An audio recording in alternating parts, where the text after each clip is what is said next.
eRoad provides fleets with advanced capabilities for remote reefer control, real-time compartment mismatch detection, product-specific temperature alerts, and a host of compliance management applications. It's time to revisit how your refrigerated goods are monitored.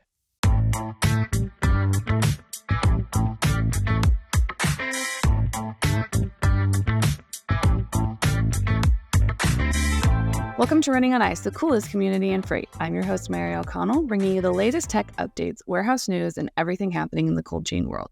Not only is there the coolest show in freight, but there's also Running on Ice, a newsletter that could not be colder. You can subscribe to that on FreightWaves.com/runningonIce. Before we get into our guest interview, let's get into some headlines. A surprising up-and-coming market for cold chains is, oddly enough, in Brazil. The Brazil cold chain logistics market size is expected to grow from $2.4 billion to $3.92 billion by the end of 2028, for roughly a compound annual growth rate of 10.02%. Brazil is one of the world's fastest growing economies and among the top 20 markets in the world for cold storage industry. The country has a storage capacity of about 6 million cubic meters.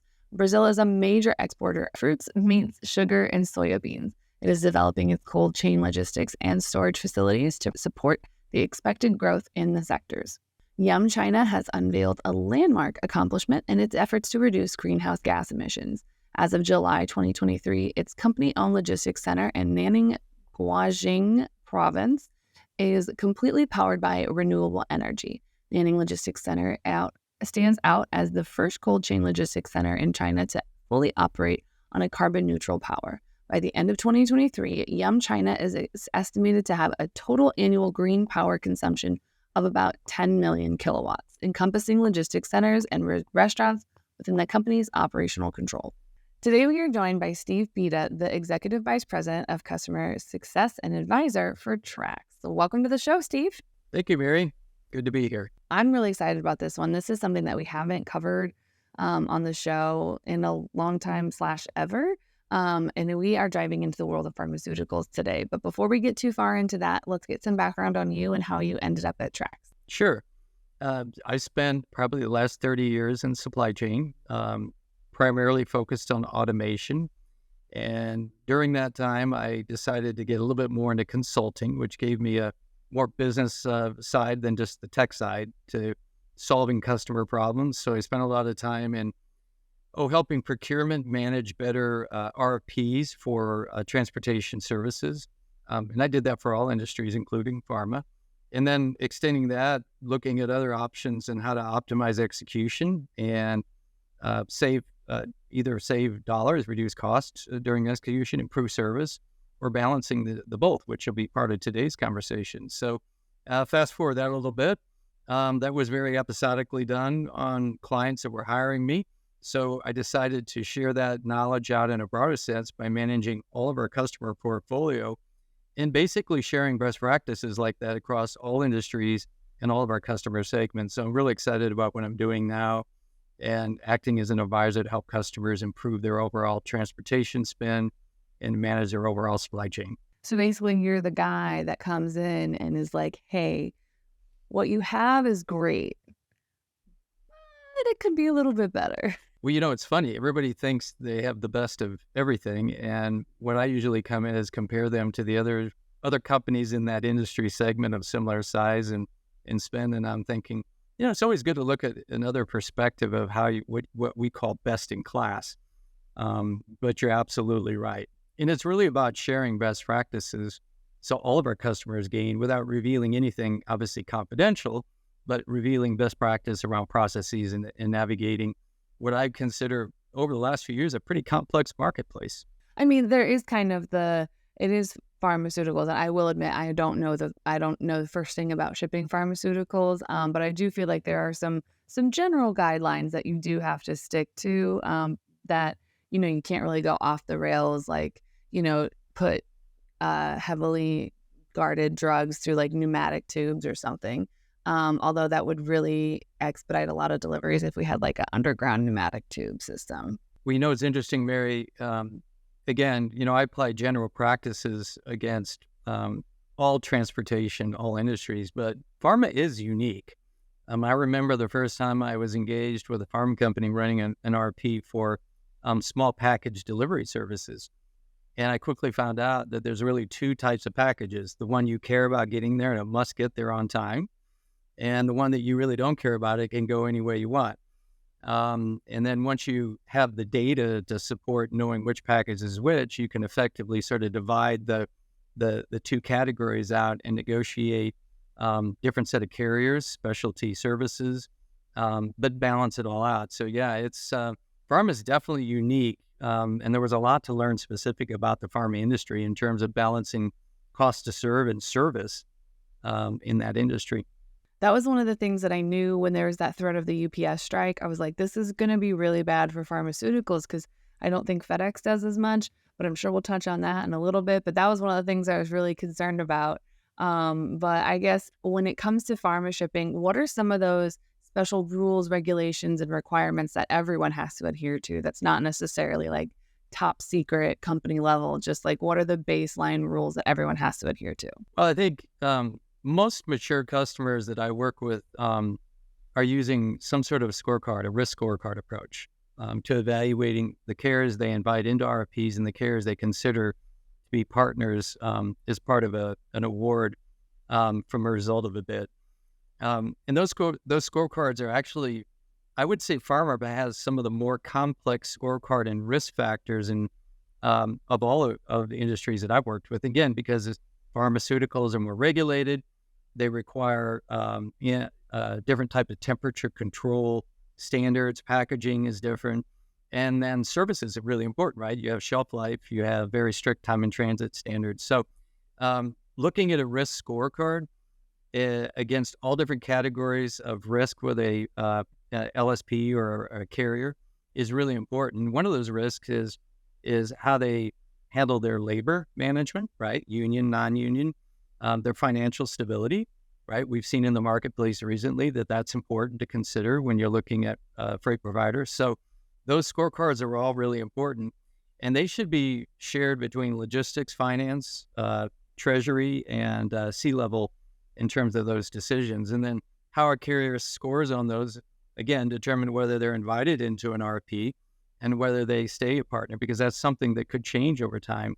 And so that's really important. So I'd say with pharma, things like service commitment, ability to on-time delivery, number of damages in packages, their overall, successful delivery of packages, their ability to serve a complex set of medical requirements like labs, kitting, temperature control, packaging.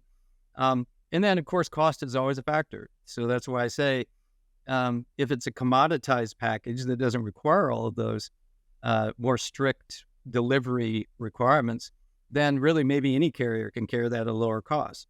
The other factor is you have region. Not all carriers cover all regions equally. So a lot of times in these sort of open events, when you're looking at carriers, there may be a carrier that covers the European market that's really good. And again, I'm hesitant to use specific names here, so I won't. Yeah, I mean, but then there are carriers that are emerging in the Latin America market that are completely different. And so it's region, it's service, it's ability to again look at that package as not just a commodity, but as actually something in there that has a very specific requirement for delivery. So it all comes back though to data as well, and that'd be another topic that we can chat on later. But if you don't know what's in the box and you can't break down your data into knowing what's in the box, knowing what the delivery requirements are, it makes it hard for your procurement or your logistics support teams, transportation teams, to understand when they can make those decisions and how to route that to the right carrier that can handle that type of service. So to me, data is everything. It always has been. But in today's market, even more so when you're in decision support, calculating risk scorecards, it's all about the data and the measurement and the KPIs that you're using to evaluate those on a regular basis, probably a quarterly basis. As a former procurement person, it makes my heart happy when someone says give your procurement people good data, because that is the difference between a strong bid or strong pricing from a carrier or just here you go, we don't really know. So when we asked for pictures of freight or, a strong like 3 to 6 month data set. People always looked at us like we were crazy. And I was like, if we can give specific dimensions, pictures, strong data representation, we're going to get a stronger price and we're actually going to be able to service the customer better with what they actually need versus just throw it at the wall and say, it should work. I was always a big proponent. If you think about the carrier bidding community, and I'm comfortable saying this across all modes, all carriers, all LSPs, whatever word you want to call that, general transportation provider, um, they will hedge if they don't have all the information. So if you don't want your carriers to hedge and come up with their own answers, you provide them the transparency they need to make good decisions on what they're bidding on. And again, that's pictures, differentiation of the product, the type of goods, the type of packaging. The more data you give a carrier to bid, the more competitive they can be when they come back with competitive pricing across all those commodity types. So I am in full agreement, Mary. I think it's all about the data. And that hedge that they take, it's not going to be in your favor. It's always going It's to be never in going their to be in your favor favor. to protect that. Now, when I say hedge, I mean throw a few points of margin on there to cover what we don't know. Yes. Exactly, because in transportation, we've all learned and we've all been burned by it's probably not that big of a problem. And then $1,000 later, a week later, you're still messing with this same problem. And you're like, if I would have known this up front, I would have never taken it. I agree. And the same with diversification, by the way. I've been a big advocate of diversification. So you brought up the UPS strike. It was averted, but it was surely risked. We've gone through COVID. We've gone through bankruptcies recently, right? So I think you always want to have carrier A and B at least, and maybe C, depending on how critical that aspect of your supply chain is to your overall ability to serve your customers, especially in healthcare and in pharma. So, and that goes for the same on the supply side. Your suppliers also, not just carriers, but suppliers also have to be able to produce inventory where you put that inventory, how much stock and how much backup inventory you have. All those decisions are critical for pharma, and those probably are even more critical than any other industry because of that, and it's regulated. Oh, absolutely. Because also the pharmaceutical one, more often than not, it's medication going to maybe save someone's life or improve their quality of life. So if it gets tampered with, if it gets messed, if it stays outside of that temperature controlled environment, then it's not just, oh, oops, your genes got there a day late. It's no, could my medication potentially be tampered with and could it put me in the hospital or kill me? That's why the government stepped in, I guess, post-COVID and said, hey, you can't treat pharma like anything else. You've got to have smart supply. You've got to have nearshoring where it needs to be if you can, and you need to have inventory available when you need it.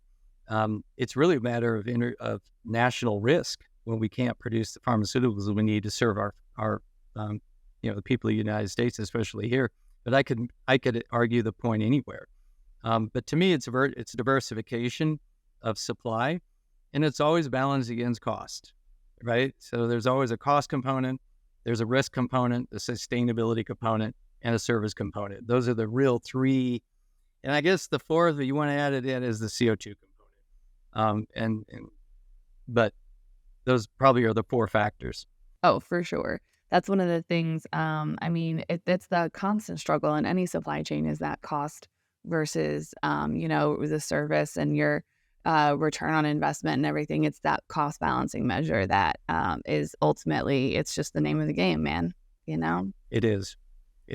And everyone's got different thresholds for what they want to accept and what they want. And, those who always choose low cost providers more often than not end up getting burned on the back end. And those who choose higher cost, well, they get the higher service and the higher cost. And it is a bigger deal when things happen. But I guess when it comes to the liability that, you get with these medicines, whether it's, making things stay inside temperature controlled, making sure that it gets there by 7 p.m. on a Thursday, how do you kind of plan around those liabilities? Because it's kind of hard to plan your supply chain around like this needs to be there by 7 o'clock. And that usually comes at a much higher price point. So how do you even kind of start planning around that? Well, let's start with your liability question. I think that's a good one. And again, this is one of those learnings when you're new to pharma. Typical supply chain transportation logistics analysts will want to fill a truck, for instance, right? So if you don't have full truck utilization, you're basically wasting space because you're paying for the full container and the full truck. One of the things that I learned about pharma was, well, but wait a second, this stuff is worth gold sometimes, right? And when you look at the cost per unit weight, and so you max out on liability. So you can't fill the truck because the liability is maxed out on the insurance, and you don't want to put that much stuff in one container, one truckload. So you have to look at liability. How do you understand that? You have to be good at the data again to understand what's the total cost or of the product, and being able to execute a strategy that combines low cost carrier, or the carrier with the least risk, or the carrier that can meet the service level, but also when you're planning the capacity, that you plan for it to not max out on the liability, which is really important. I think the second is carriers that support temperature control standards, and that is regionally.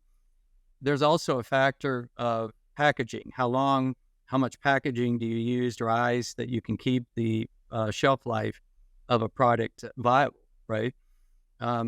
Using RFID and track and trace ability, which is why in pharma, it's another area where the adoption rate of RFID and tracking, where's my stuff, answers that many companies do these days is really important for pharma, because if you do have to make a decision to divert or make a change or do something and react, really important to know where your stuff is to make those decisions. So I think track and trace is also another really important aspect of pharmaceutical companies, in terms of not only how much does my stuff cost to transport it, but where is it at all times, and then RFID level tracking sometimes to know exactly whether that product has made it to where it's going. So the rigor around those processes for pharma certainly are a much higher level, and the investment needs to be there to get that data than some of the other industries that I've worked in, for sure. So one of the things that you keep bringing up that, I mean, the secret nerd in me loves is you keep saying it all comes back to the data, and, making sure that you have this clean data that you can work with, that you can use. And I guess, have you seen a lot of pharmaceutical shippers adopt this policy of, we have to make sure we have data not only to give our shippers, but to give our logistics service providers, or even to use internally to make sure that, we are meeting our own goals and our own metrics? Have you seen shippers place much higher priorities on, clean, good data? Yeah, I would say that if I look across all of our customers in the various industry segments worldwide, pharmaceutical has been probably the lead in adopting the data standards and the data quality and governance that they need to meet their supply chain standards, and really the ultimate control tower concept, right? You think about a control tower, you're putting an end-to-end solution in that provides visibility on the fintech side, the financial control, but also the physical flow of goods from supplier all the way to customer.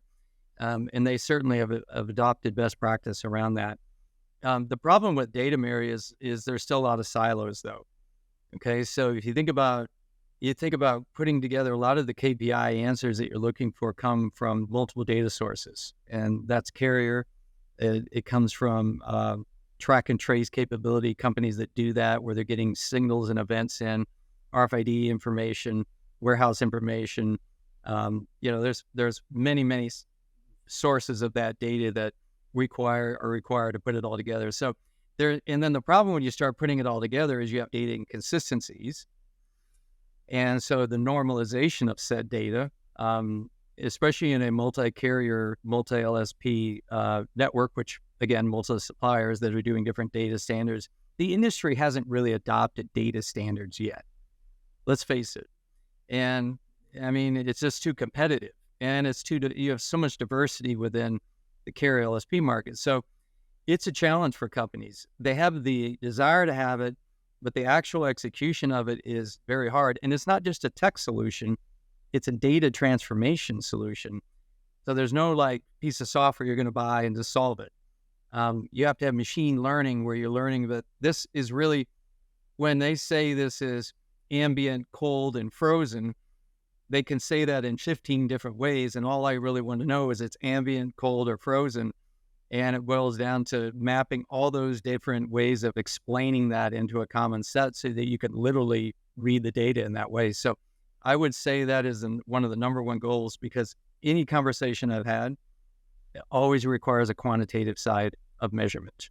That is one of the things, like, I remember how difficult it was just to try and capture one extra field within a shipment, like consistently for all carriers and like everybody, just to try and get them to add one extra piece of data was insane. It took probably 6 months to get it done. And I'm not even exaggerating. If this industry could come up with data standardization, I would be so happy. I would be so happy. We could do so much more. And here's the problem. I was on a call the other day with a medical supply chain leader, and they use a bunch of small carriers in certain segments, and they're very critical carriers. But so one thing he was teaching me, Steve Beta, the sage, is that you can't look at total spend commitment. You have to look at the criticality of that carrier in the supply chain. So when I look at a carrier mix and I say, well, that carrier carries 80% of your, or 70% of your shipments within a mode of transport, he was telling me, no, this carrier carries 5%, but they need to carry that 5% and they need to do it very well. Well, you got all these smaller carriers that aren't data governance people. They're good at delivering product from A to B. Trying to teach them to add that element is hard, and then teaching them all to add that element and do it consistently is really hard. So it's a challenge. And as long as we live in a marketplace with diverse set of carriers of various sizes and maturity and their ability to promote electronic billing and electronic transfer of data, the problem will go away. It'll be here for a while. I think I'm just happy that most carriers have moved away from faxing BOLs and faxing signed BOLs around, because I had to do that even like 6 years ago. And I was like, I'm sorry, you want me to fax it to you? Okay. So I'm just happy we've moved away from that. And someday we might be able to do, API calls with one standard set of data, but I think that's asking. Well, I think the two things that are certainly coming are, obviously we have mobile devices that are pretty smart now. And so you get a mobile device in the hands of even a smaller carrier and they can act like a large carrier in terms of tech. I think the other thing, honestly, I think if 5 years from now, AI and machine learning will help transform data into more normalized outcomes. But, it's almost like we need AI to create the real AI. We need AI to do the data scrubbing. Then the AI can take the clean data and make a decision. Because right now, if you give the data to an AI, the decision is usually wrong, and that's because the data is wrong. You have to teach it to go through and say, no, just delete this. It's throw not that one important. out. That's an outlier. Yeah. No, that doesn't matter. It doesn't matter. There's no rhyme or reason really for why we do it other than we just know that it doesn't belong there. So we're probably at least 5 years out from having good enough data to make an AI really make some real determinations on how you should optimize your supply chain. But it's coming. I mean, we got to have goals. We got to have dreams to achieve and goals to hit. So I love it. We'll have to chat in 5 years and see if we've predicted correctly. That being said, we are running out of time today, but there is a question that everyone that comes on the show has to answer. And are you ready for it? I'm ready for it. Is cereal considered a soup? Not in my book. Okay, that's a good book. I also agree with that. And by the way, I love cereal and I love soup. So my personal favorite cereal is Frosted Flakes, but I also don't eat it with milk. I eat it like just dry, like a monster. So, well, I enjoy both, but no, cereal is not a soup. So if anyone wants to challenge your cereal as a soup opinion, pick your brain on anything pharmaceutical, where can they find you outside the show? So you can reach me at steve.beta@trextech.com.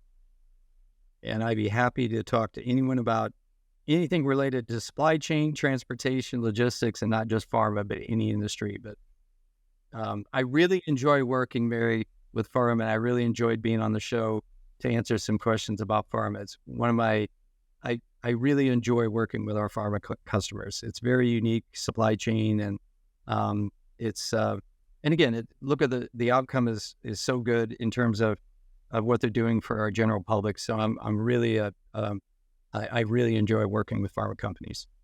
Well, I'm glad that you're able to come be our pharma expert. And you guys heard it here first. Any supply chain questions, Steve's DMs are open, so slide on in. Thank you so much for coming on the show. Thank you, Mary. Appreciate it. You can catch other episodes of Running on Ice right here on YouTube or anywhere you get your podcasts like Apple Podcasts and Spotify. Need more Running on Ice news? No sweat. Subscribe to the newsletter on freightwaves.com/runningonIce. See you on the internet.